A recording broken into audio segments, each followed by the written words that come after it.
if you're watching this live, let me know. If you're watching it on a replay, if you guys have questions, just ask me. I'm always happy to answer them.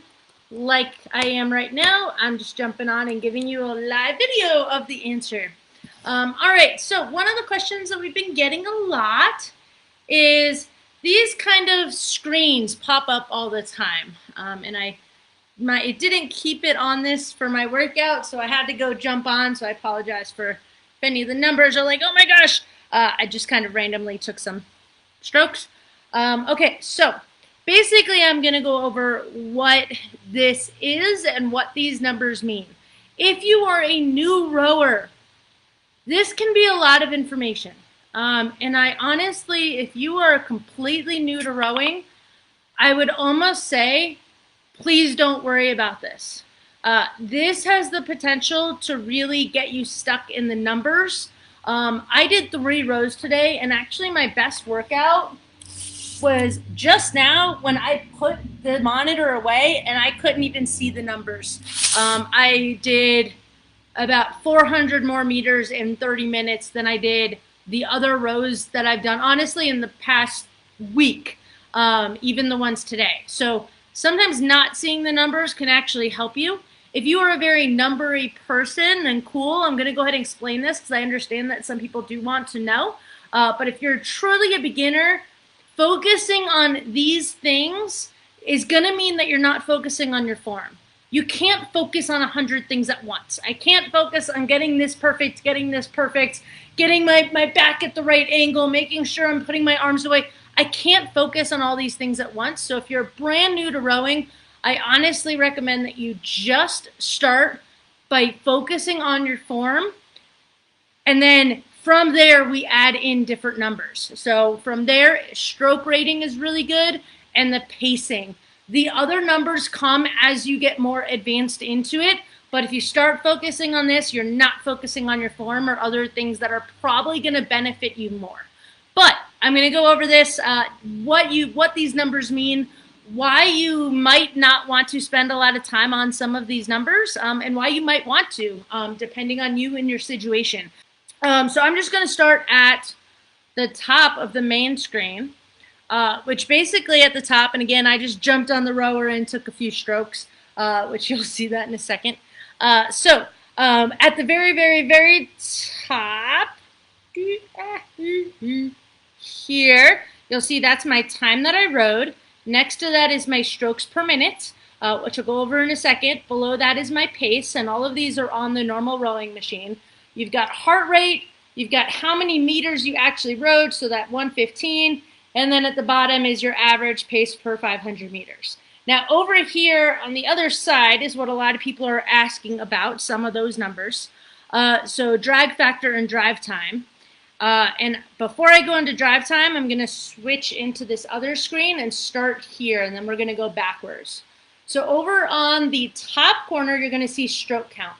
That's literally just how many strokes did you do in that row. So I just jumped on, took 14 strokes to get some data in here so you could see it, because as soon as I pressed end, it goes away. Hey, Angel, thanks for joining. Let me know if you've got any questions. So that stroke count is literally in that row, like when you sat down to row, how many strokes did you row? That's all that is.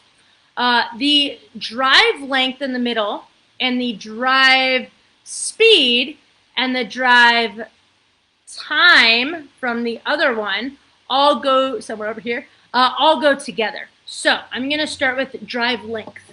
So drive length is literally the distance that the chain goes when you are doing your rowing stroke. So from the beginning part to the end part. That is my drive length. So when I'm on the machine, here to here, it's how much did my chain change? That is the length of my drive. So from here to here, that's the drive length. So I've talked about in other videos how the drive is the part where you're pushing with your legs, going from that catch, pushing with your legs, bending your core back, and bringing your arms in. That entire component is the drive. So the drive length is how much that chain moves in that entire movement part. So that's the drive length. The drive time is the time that the flywheel is accelerating.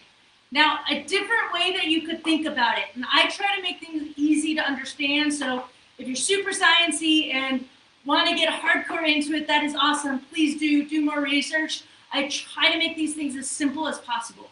One way that you can think of the drive time, because I'm not thinking about how much air, what is the deceleration of my flywheel.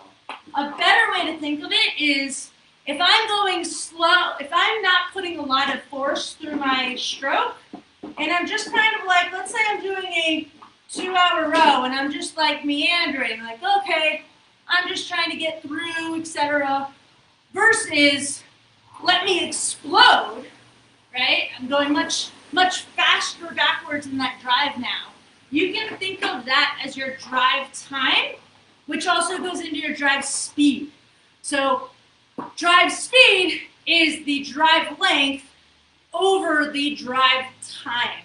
And that's why all three of these kind of link together and why it can get complicated. But that drive length is literally just how far are you going.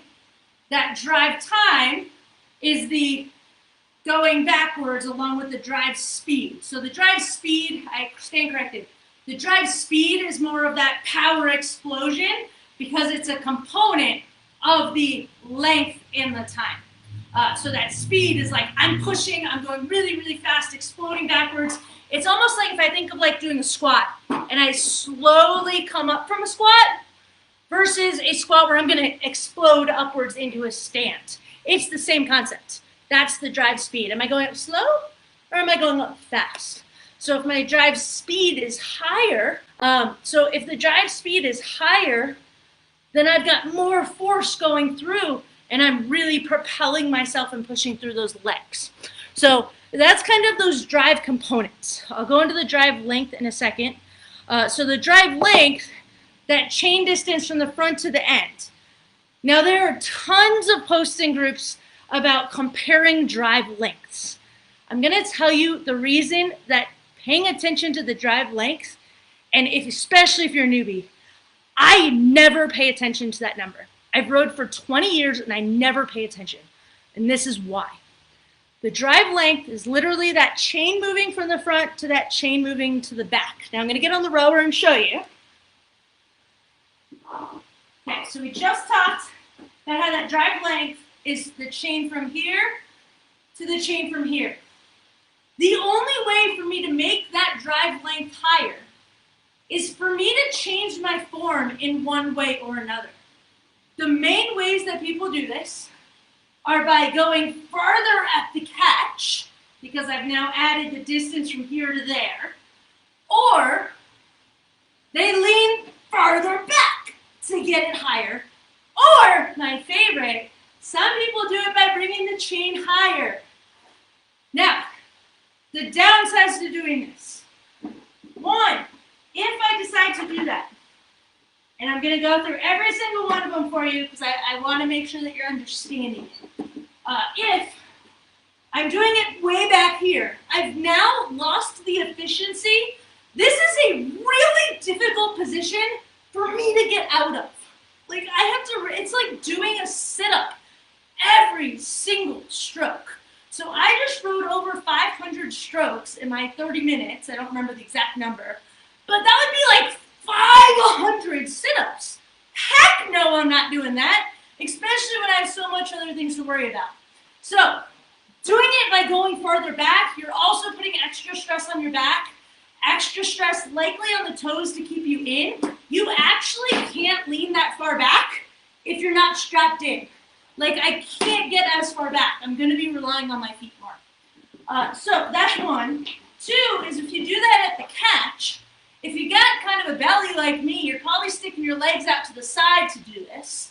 In which case, I've now put extra weight.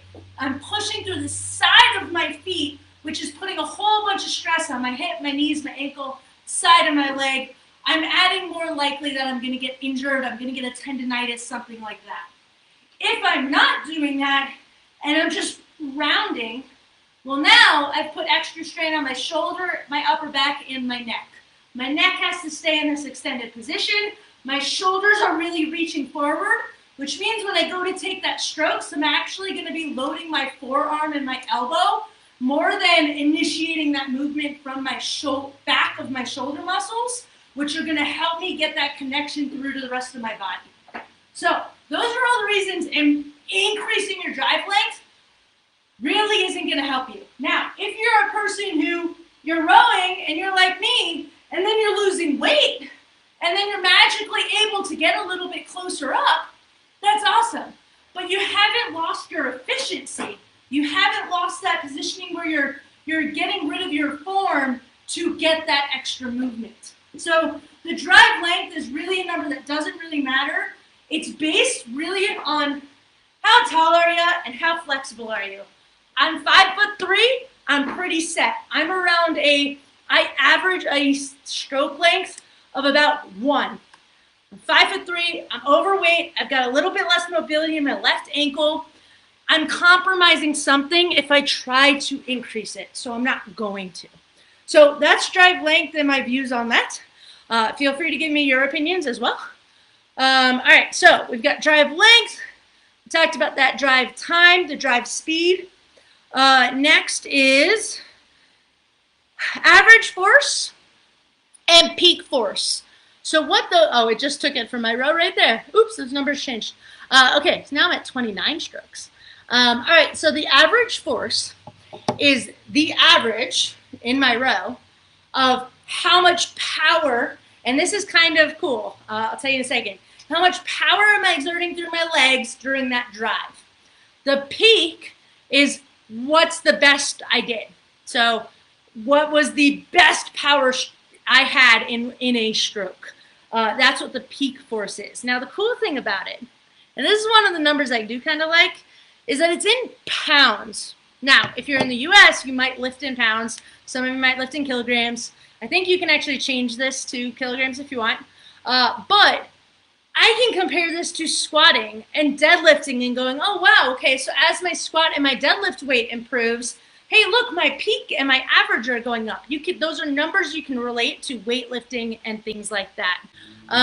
Okay, so that's kind of the average force and the peak force. So the next numbers on here are the drag factor. Now, you've probably seen my other videos. I don't like to talk about this if you're a beginner, but I'm going to try and make it as simple as I possibly can. So the drag factor, so you know how we have that little thing on the side? That's your damper setting. Now, the damper setting changes how much air is coming into that flywheel, into that fan on the rower. And this is for a Concept 2, obviously. As Ergdata, I don't know if Ergdata works with others. It's made by Concept 2, so it might only work with Concept 2s. I haven't looked. If anyone knows, please feel free to let us know so others know. But the drag factor is a combination of things. So, and it's pretty much a Concept 2 thing. But we've got that damper. It changes how much air is coming into that flywheel. If I have a higher damper setting, more air is going to come in. If I have a lower damper setting, less air is going to come in. Now, the drag factor is the rate where the flywheel is decelerating, and it's changing with the volume that the air passes through the flywheel. So, put that in English, kind of, and this gets really complicated. As I increase the damper setting, I get more air into the flywheel. My drag factor is going to be higher. So, I rode with this at a 3. And like Angel just mentioned, dog hair and rubber brushes and things, the damper and the drag factor change. So the damper setting is very consistent. 0 to 10, choose a number. The drag factor, and where this comes in and why it can be helpful to look at this, is the drag factor is a combination of the humidity, what's the air like where you are, do you have a lot of dust and pet hair in there, what's going on in general for your flywheel. And it's taking all of that, because it's all based on the air in and out, it's taking that and giving you a number that you can actually compare between machines. And this is where it's helpful. I own my own rower, so I don't row on anything else unless I'm going to go to a competition. Now, if I'm going to go to a competition, I want to know what my drag factor is because I can go onto the other machine at a competition and I can play with the damper setting to make it have the same drag factor. So in my house, and it also depends on if you have a new machine, an older machine, etc. Mine's like 2.5 years old, but the numbers are quite crazy actually. Like even for a new rower, my numbers are really low, my drag factor. But if I put the damper at like a 3 on my machine, and say it gives me a drag factor of 70, and I go put it at a 3 on another machine, that drag factor could be 100. So you want to row at what you've been practicing at and what feels good for you. So instead, you might move that to a 1 on a different machine, which will give you that same drag factor. So if you're someone going on to different machines a lot, the drag factor can definitely be helpful so that you can stay consistent. And when you're doing your benchmark rows, you always have kind of like the same machine basically is what you're trying to do. But that's basically what these numbers are. I hope that that helps explain it a little bit. The cool thing about Ergdata is it'll sync and basically send my workouts to Concept2 site, so I don't have to log things. But yeah, that's basically what these numbers are. I hope that was helpful. Thanks for watching. I really hope you enjoyed that video. If you did, go ahead and hit that subscribe button. I put new things out weekly so you can get new information. You can also join the Keep Rowing Longer Facebook group where you can ask your questions and get your questions answered quickly. So if you're interested in that, I'd love to see you there. There's a link in that description below, and I hope to see you there and chat soon.